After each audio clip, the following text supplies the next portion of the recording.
लोग new class start करने जा रहे हैं। किस चीज का? नवोदय का। नवोदय का।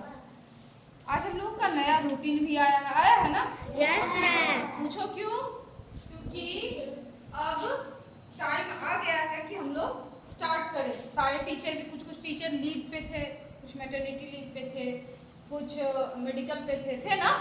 तो इस कारण से टीचर ज़्यादा हो नहीं पा रहे थे, तो क्लास भी अलग नहीं हो पा रहा था नवोदय के लिए। अब जब टीचर सारे आ गए, क्लास भी आपका अलग हो गया है।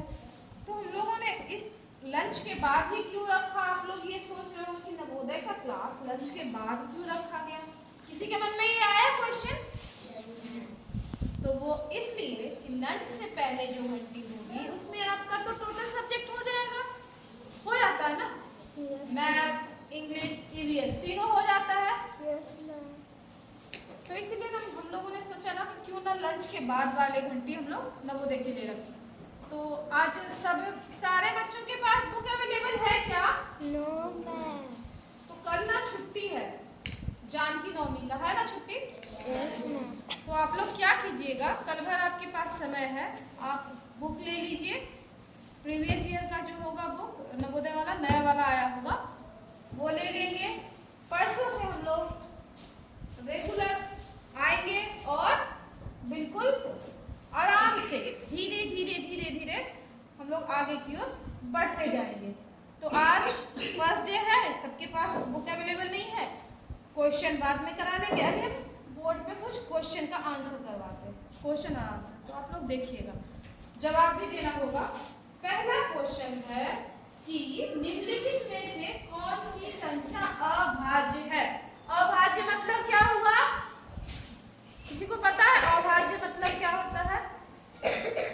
जिसके दो से अधिक गुणनखंड नहीं हो, उसे हम क्या कहेंगे?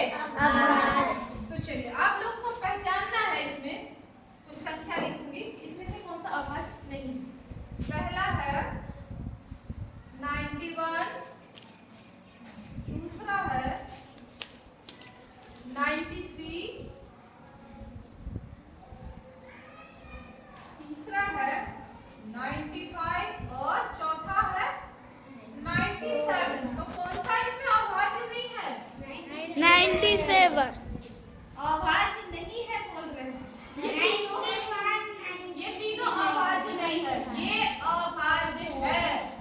क्यों? क्योंकि इसका 97 का 2 से अधिक गुणनखंड नहीं है, बाद बाकी का 2 से अधिक गुणनखंड है, इसीलिए ये सब अभाज्य नहीं होगा और सिर्फ 97 जो है वो अभाज्य होगा। तो ये हमारा पहला क्वेश्चन था।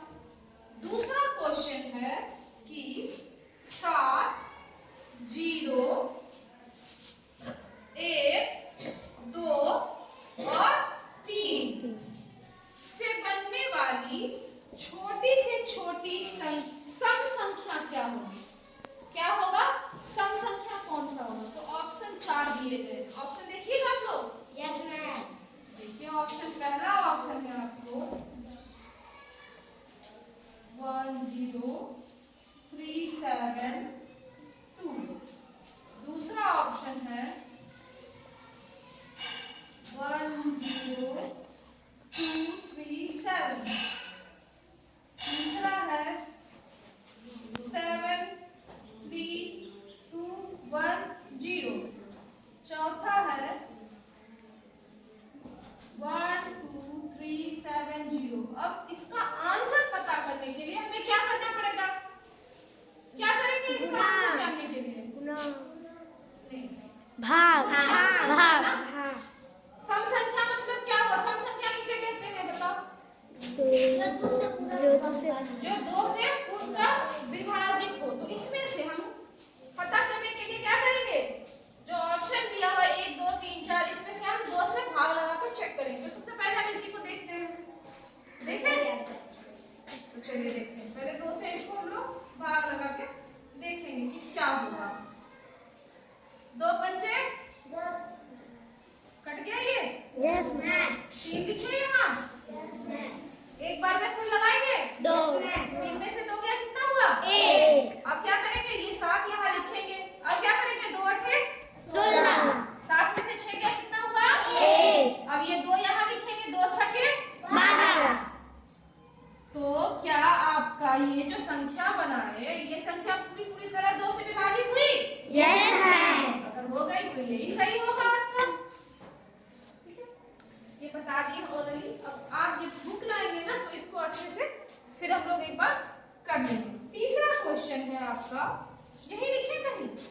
Yes.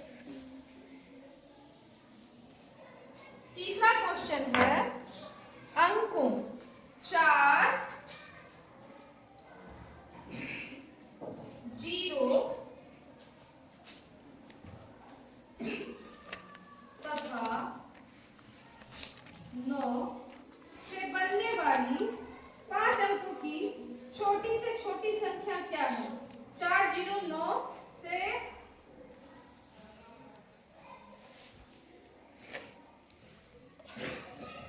बनने वाली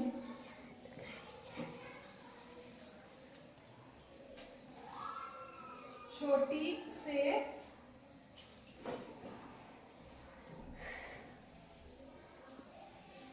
छोटी संख्या क्या है?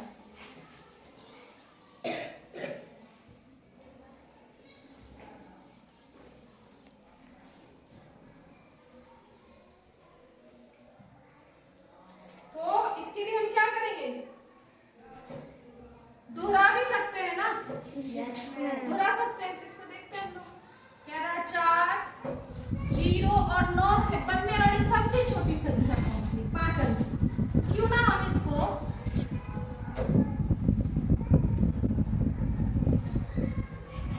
कितना हुआ ये बताइए? 40,009 हुआ ना? Yes, ma'am. अगर इसी को हम 5 अंक की संख्या बोल रहे, अगर इसी को हम क्या करते? 4, 9, 0, 000 करते तो ये क्या होता? बड़ी संख्या बन जाती ना ये? Yes, छोटी संख्या ma'am. नहीं बनती। तो इसको छोटा संख्या बनाने के लिए हम क्या किए? पढ़ते नहीं, बस 0 का यूज कर दिए संख्या को छोटा बना दिया। हो गया ये? Yes. अब चौथा नंबर का क्वेश्चन है 4 अंकों की बड़ी से बड़ी तथा छोटी से छोटी संख्याओं का योग होगा। 4 अंकों की सबसे बड़ी संख्या क्या होगी? 4 अंकों की सबसे बड़ी संख्या क्या होगी? 9,999। और छोटी संख्या क्या होगी? छोटी संख्या कितनी होगी? योग मतलब क्या होता है? जोड़। तो इसमें हम यहाँ जोड़ दें। कितना हो गया ये? 10,999। तो कितनी आसानी से हमने इसका आंसर निकाल लिया। सबसे पहले 4 अंकों की सबसे बड़ी संख्या तो 9,999। छोटी संख्या कितना? 1,000। इन सबको फिर योग निकालना तो इनको क्या करेंगे? जोड़ेंगे। कितना हो जाएगा? 10,999। तो ये हमारा आंसर हो गया कंप्लीट। Yes, ma'am. तो चलिए आज के लिए हम लोगों ने 4 क्वेश्चन किया। अगले दिन जब हम लोग क्लास आएंगे तो सारे बच्चे अपनी अपनी किताब लेके आएंगे ताकि हम लोग और बेहतर तरीके से पढ़ सकें। आज के लिए इतना ही। धन्यवाद।